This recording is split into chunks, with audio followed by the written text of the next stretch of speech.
আমি দানের শীষের কান্ডারি।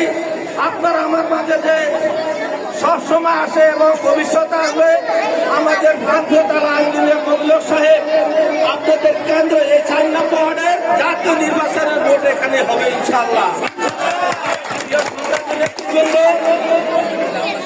আমার বামুনদেরকে যারা আজকে এখানে বক্তৃতা দিয়েছেন, আমি আমার মন থেকে বাংলাদেশ জাতীয় দল বিএনপির পক্ষ থেকে ওনাদেরকে স্বাগত এবং শুভেচ্ছা জানাচ্ছি। প্রিয় নেতৃবৃন্দ, আমার মা বোনেরা, আপনারা অনেক দাবি দাবা চেয়েছেন। আপনার ঘরে যদি আটজন সন্তান থাকে, প্রত্যেকের দাবি কি পূরণ করা যায়? তবে গার্ডিয়ান হিসাবে আপনারা চেষ্টা করেন কিছু না কিছু দাবি পূরণ করার জন্য, নাকি? এখানে অনেক দাবি মা বোনরা করেছেন। আসমা খান, তারপরে সালমা খান, তারা আমার এক দিদি ভাবি বা বোন জানি না, শিক্ষক নকুল স্যার